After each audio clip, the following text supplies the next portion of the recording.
अस्सलाम वालेकुम। 9th class बेटा हमने लास्ट टाइम जब स्कूल में थ्योरम नंबर 1 किया था और आज थ्योरम नंबर 2 करवाना है। अच्छी तरह से समझ लीजिएगा तो आपको यहाँ ऑनलाइन में भी समझ आ जाएगी, ठीक है। ऐसे नहीं कहना कि ऑनलाइन में समझ नहीं आएगी। तो बेटा हमने जैसे पहले थ्योरम आपको अच्छी तरह याद होगा तो दूसरा समझ आएगा, ठीक है। तो वीडियो तब सुने जब आपको पहला थ्योरम आता हो। पहला थ्योरम की स्टेटमेंट थी। एक बात बेटा मैंने थ्योरम शुरू होने से पहले कहनी है, जो आप थ्योरम की स्टेटमेंट पढ़ते हो ना ये आपको आनी चाहिए, क्योंकि जैसे अब पहला थ्योरम था any point on a right bisector of a line segment is equi distance from that's and point. अगर आपको समझ हो तो आपको याद हो जाएगा। ये वो एमसीक्यूज में दे देते होते हैं कि इसमें से कोई पॉइंट छोड़ देंगे और वो एमसीक्यूज में पूछ लेंगे, ठीक है, बोर्ड में स्पेशली। तो ये बात कर लीजिएगा, ठीक है। वैसे तो नहीं, बल्कि चैप्टर नंबर 12 में से एमसीक्यूज नहीं आता, शॉर्ट क्वेश्चन आते हैं। तो बाकी जो चैप्टर्स की बात कर रही हूँ, एंड में मैं स्कीम आपके साथ डिस्कस करूँगी जब आपका जो है ख़त्म होने वाला होगा टर्म। तो सबसे पहले बेटा ये थ्योरम नंबर 12.1.2 दूसरा नंबर का थ्योरम है, कन्वर्स ऑफ थ्योरम 1, यानी पहले थ्योरम का उल्टा थ्योरम है। जैसे हम कहते होते हैं ना, अगर ये हो जाए तो ये है, तो अब वो कह रहे हैं अगर ये है तो ये भी हो जाए, तो ये वो कन्वर्स बात कह रहे हैं। अब थ्योरम पढ़ें। Any point equi distance from its and points of a line segment is the right bisector of it. हमने पहले ये कहा था कि अगर कोई पॉइंट जो है वो किसी लाइन सेगमेंट पर राइट बाइसेक्टर है तो वो इक्वी डिस्टेंस होना चाहिए। यानी अगर ये बात से ये बात हो तो ये प्रूव करनी थी कि वो एंड पॉइंट से इक्वी डिस्टेंस है।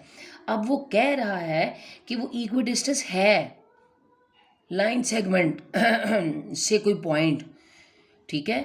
तो बताएं क्या वो राइट बाइसेक्टर बना रहा है? राइट बाइसेक्टर ऑफ इट, इसका राइट बाइसेक्टर है जो इक्वी डिस्टेंस है, वो जो पॉइंट दोनों तरफ से, यानी उल्टा पूछ रहे हैं ना आपसे। तो ये बात याद रखनी है। उन्होंने ये नहीं लिखना कि कन्वर्स लिखे हैं, वो आपको ये वाली स्टेटमेंट देंगे तो आपने ये सारा प्रूफ करना है। कुछ बच्चों ने मुझे लिख के तो सेंड भी किया था, दिखाया भी था कैसे लिखते हैं। बिल्कुल एज इट इज़ लिखना होता है आपने इसको, जस्ट आपको इतनी स्टेटमेंट देते हैं। अच्छा, अब हमें उसने दिया क्या है?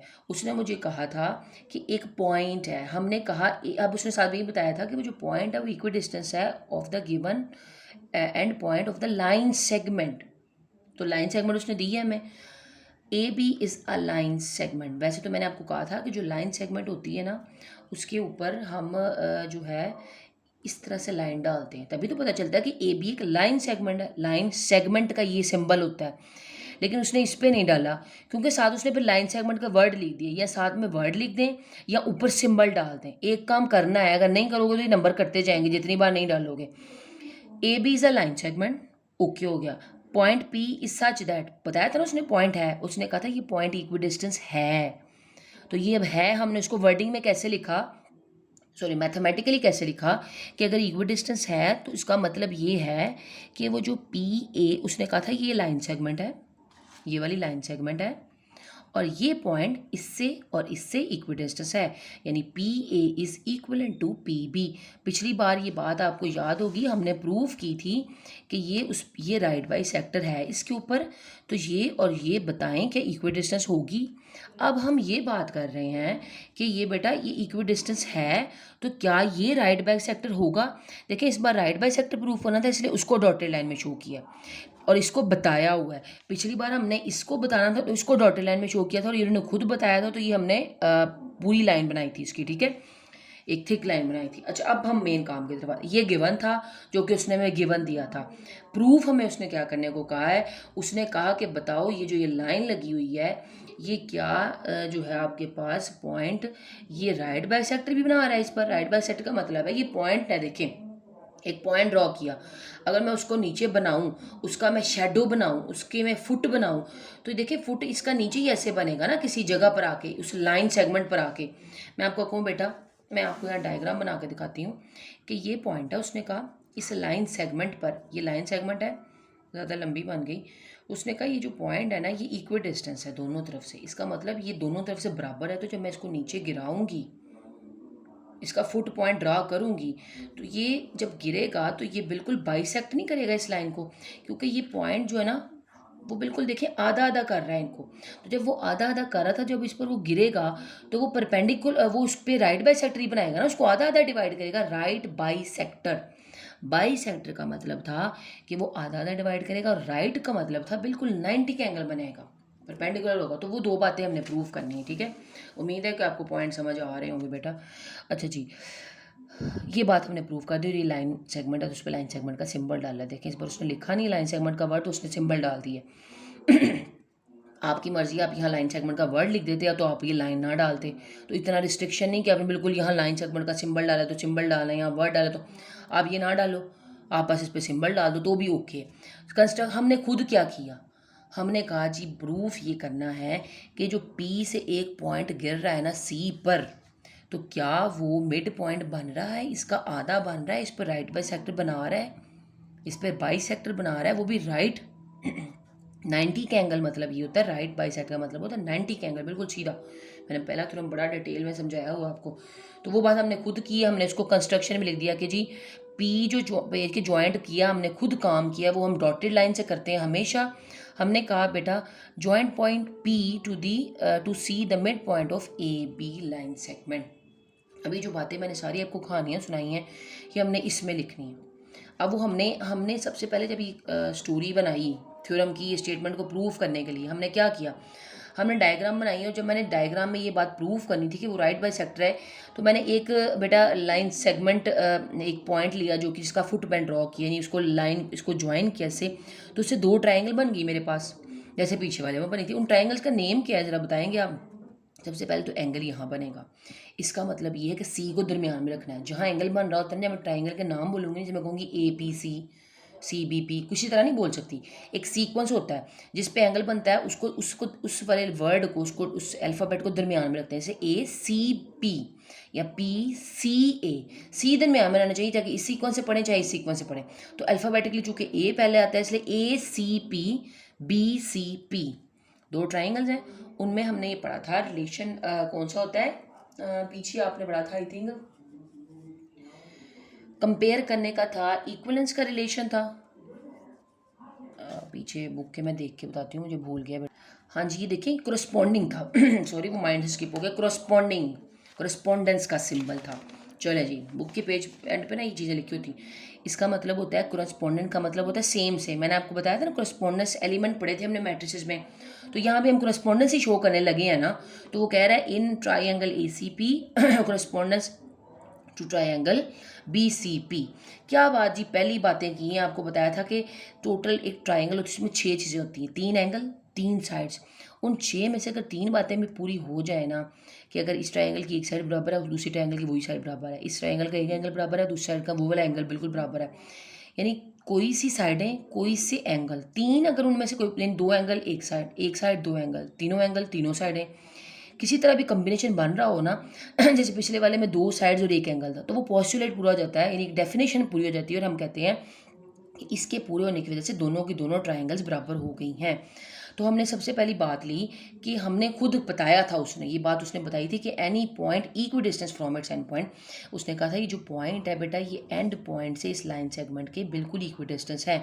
तो हमने कहा जी ये बात तो उसने खुद बताई है कि पी ए पी बी के इक्वलेंस है, इक्वलेंस का सिंबल। तो ये गिवन था, हमने गिवन में लिख दी एक। और ये पता है आपको ये साइड मिल रही है आपको कि इस ट्रायंगल में और इस ट्रायंगल में, ये देखें डैश का मतलब होता है कि ये दोनों बराबर है, कि ये और ये बराबर है। ये खुद उसने बताई ना, इसलिए मैं उस पर फिगर में उसने पॉइंट आउट किया क्योंकि उसने फिगर में खुद चीज़ बता दी है। हम खुद नहीं प्रूव करें, जो फिगर में बताता होता है ना उसमें वो इक्वल पे ऐसे निशान डाल देता होता है, तो आप भी डालेंगे लाजमी। दूसरी बात हमने कही थी पीछे वाली ट्रायंगल में भी कि जब मैंने दोनों ट्रायंगल्स अलग करनी है, मैं कहूँ ये एक ट्रायंगल है और ये एक ट्रायंगल है, तो इसमें जो दरमियान वाली वॉल है वो तो दोनों में कॉमन है। तो अगर कॉमन है तो अगर उस साइड पे भी उतनी है उस साइड पे भी उतनी है, तो पी सी और पी सी दोनों में लाइन सेगमेंट जो है वो इक्वलेंट है। तो हमने कहा जी ये कॉमन है। वो बात हमने स्टेट रीजन में भी तो इंग्लिश में बतानी है ना। तीसरी बात हम क्या करें, दो साइडें मिल गई जी, तीसरा देखते हैं क्या मिलने लगा हमें। ए सी और बी सी इक्वल है। हमने कहा कि ये चीज़ हमने कंस्ट्रक्ट की थी कि एक पॉइंट हमने यहाँ से लिया है जो कि इसको राइट बाइसेक्ट कर रहा है। क्यों, अब हमें कैसे पता राइट बाइसेक्ट कर रहा है। हमने कहा था कि ये जो पॉइंट है ना बेटा, ये इस लाइन सेगमेंट पे लगा हुआ, यानी ये जो पॉइंट था ये इस लाइन सेगमेंट के ऊपर लगा हुआ था, खड़ा हुआ था। जब मैंने इसका यहाँ से फासला और यहाँ से फासला देखा तो वो बिल्कुल बराबर था, इसका मतलब वो इस लाइन सेगमेंट के बिल्कुल दरमियान में खड़ा था। और अगर मैं इसको नीचे बढ़ाती तो जो चीज़ दोनों तरफ से बराबर खड़ी हो तो वो इसको भी तो आधा आधा डिवाइड करेगी। तो जब वो आधा आधा डिवाइड करेगी इसका मतलब वो बराबर आधा आधा डिवाइड करेगी। तो मैंने इसलिए कहा कि मैंने जो कंस्ट्रक्शन की वो बिल्कुल मेरे लिए बहुत प्रॉफिटेबल रही, क्योंकि ए सी और बी सी उसमें बराबर हो गई। और ये ए सी और बी सी यानी ये भी एक साइड थी, ये भी एक साइड थी, और ये भी एक साइड थी जो दोनों में कॉमन थी, यानी ये इसके बराबर हो गई, ये इसके बराबर हो गई, और ये दोनों में कॉमन थी।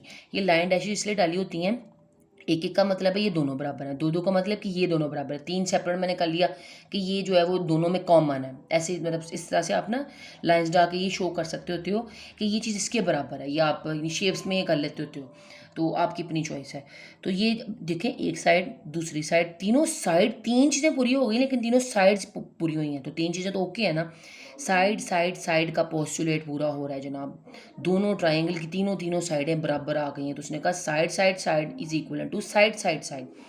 इसका मतलब अगर ये तीनों चीज़ें पूरी हो गई तो हमने कहा देयर फोर, ये तीनों डॉट किसके होते हैं, देयर फोर एक ट्राइंगल इक्वलेंट आ गई दूसरी ट्राइंगल के। ठीक है, अगर एक ट्राइंगल दूसरी ट्राइंगल की इक्वलेंट आ गई है बेटा, तो आगे वाला पेज करते हैं हम। हमने बात ये करनी थी कि वो जो बना रहे हैं वो राइट बाइसेक्टर बना रहे हैं, यानी एंगल की बात करनी थी ना हमने। हमने तो ये जनरल जनरल बातें कर ली, अब हम एंगल की तरफ आते हैं। हमने कहा कि अगर पूरी की पूरी ट्राइंगल्स ही बराबर हैं, वो बिल्कुल उसके बराबर है, तो उसके अंदर जितना कुछ बना हुआ वो भी बराबर होगा। अगर एक ट्राइंगल दूसरी ट्राइंगल के बिल्कुल इक्वल है, तो ये वाला एंगल इसके इक्वल, ये वाला एंगल इसके इक्वल, ये वाला एंगल इसके इक्वल, ये साइड इसके इक्वल, ये साइड इसके इक्वल, ये साइड इसके इक्वल। हमने कह दिया कि पूरी की पूरी ट्राइंगल इक्वल है साइड साइड साइड पोस्टुलेट से। तो हमने कहा कि जो ए सी पी और बी सी पी होगा कोरिस्पोंडिंग एंगल्स ऑफ कॉन्ग्रुएंट ट्राइंगल्स के बिल्कुल उसी साइड पे बनने वाले दोनों ट्राइंगल्स के एंगल भी, यानी अगर इसके यहाँ एंगल बन रहा है तो इसके यहाँ वाला एंगल भी बिल्कुल वही है, इसके यहाँ बन रहा है तो इसका यहाँ भी वही बन रहा है, इसका यहाँ बन रहा है तो इसका यहाँ भी, यानी कोरिस्पोंडिंग एंगल्स ऑफ कॉन्ग्रुएंट ट्राइंगल का मतलब मैंने उस दिन बताया था बिल्कुल एक जैसी ट्राइंगल। ठीक है, एक ट्राइंगल होती है कॉन्ग्रुएंट, जो बिल्कुल वैसी शेप में भी, लेंथ में भी, एंगल में भी। एक होती है सिमिलर ट्राइंगल्स, वो शेप में तो एक जैसी होती हैं लेकिन साइज में ज़रूरी नहीं होता वो एक जैसी हो। तो कॉन्ग्रुएंट का वर्ड मतलब होता है बिल्कुल कॉपी ले लें, उसका मिरर ले लें। ठीक है, अच्छा जी। तो ये उसने कहा कि अगर पूरी ट्राइंगल बराबर है तो हमने तो एंगल बराबर करना है ना, तो हम एंगल की तरफ अब आ रहे हैं। उसने कहा एंगल भी इक्वल होंगे, और ये शायद में रीज़न बता दी। अब उसने कहा कि जो ए सी पी और बी सी पी था, यानी कौन से एंगल की बात कर रहा है, वो आपको कह रहा है कि अगर आपने ये डायग्राम बनाई है बेटा, तो ये था ए सी और ये था पी, यानी ए सी ये वाला एंगल और बी सी पी, यानी ये जो एंगल है ये दोनों बराबर हुए। ये दोनों बराबर हुए तो ये एंगल असल में एक ऐसे वाले एंगल है, आधा आधा कर दिया ना, 90 + 90 180 नहीं होता। तो उसने कहा अगर मैं ए सी पी बट, लेकिन उसने कहा क्या हुआ, उसने कहा कि अगर ए सी पी और बी सी पी को जमा करूँ तो 90 + 90 क्या होता है, 180। सप्लीमेंट्री एंगल्स होते हैं ना, सप्लीमेंट्री एंगल होते हैं वो वाले एंगल जिनमें मैं एंगल्स को सम करूँ तो दो या दो से ज़्यादा एंगल्स का सम जो 180 थे वो सप्लीमेंट्री एंगल्स होते हैं। तो उसने कहा ये दोनों तो 180 दे रहे हैं, अगर ये दोनों 180 दे रहे हैं ऐड होने के बाद, इसका मतलब कि ये जो दोनों हैं इनकी आपस में लेंथ और वो इक्वल भी हैं। अगर वो इक्वल हैं और वो जमा होकर 180 दे रहे हैं तो वो हाफ हाफ कितना देंगे, 90 देंगे। तो उसने कहा ये दोनों ए सी पी और बी सी पी जो है वो, इसका मतलब अगर बराबर है तो 180 का हाफ 90 90 दोनों, इसका मतलब उसने कहा ये अलग अलग ए सी पी बराबर होगा बी सी पी के और बी सी पी बराबर होगा 90 के। तीनों आपस में बराबर है, नहीं कि तीनों की मेजरमेंट, दोनों की मेजरमेंट 90 है। यानी वो उसने बट के बाद ये से नतीजा अखज़ किया, इससे ये नतीजा अखज़ किया फ्रॉम 1 and 2। यानी उसने कहा था अगर एंगल बराबर है और दोनों को एंगल बराबर है, एंगल का मतलब दोनों 90 90 के हैं, और उसने कहा अगर दोनों को जमा करने से 180 आ रहा है तो 80 का फिर बराबर का मतलब हाफ हाफ 90 होगा। हमने कहा अब देखें, हमने उसको प्रूव करना है राइट बाइसेक्टर। बाइसेक्टर तो दिखा रहे हैं हम उसको, राइट का मतलब था 90 का एंगल प्रूव करना है कि क्या वो बाइसेक्ट राइट कर रहा है। देखिए 90 की तरफ ही जा रहे हैं ना, इसका मतलब ये था, उसने कहा आपको कि पी सी परपेंडिकुलर है ए बी के, डायग्राम में देखें साथ साथ, पी सी ए बी के परपेंडिकुलर है, 90 का एंगल बना रहा है। क्यों बना रहा है अभी हम बता के हटे हैं। हमने कहा जनाब कि पी सी परपेंडिकुलर है ए बी के, ऐसे ही है। मैं अलग से का डायग्राम बना के दिखाऊँ आपको। हमने ये कहा था कि इस पे आगे गिर तो रही है, ये हाफ हाफ है, लेकिन बताओ ये बिल्कुल 90 का एंगल भी गिर रही है। हमने कहा जी अगर तो बराबर एंगल है, हमने यहाँ से प्रूफ कर दिया, तो इसका मतलब ये जो पी सी था ये इस पर आके बिल्कुल दरमियान में गिर रहा था ए बी पर, तो ये इस पर परपेंडिकुलर हुआ। तो यही बात हमने प्रूव करनी थी और हमने कह दिया जी प्रूव्ड हो गया कि 90 राइट एंगल बना रहा है, राइट बाइसेक्ट कर रहा है, राइट बाइसेक्ट प्रूव करना था।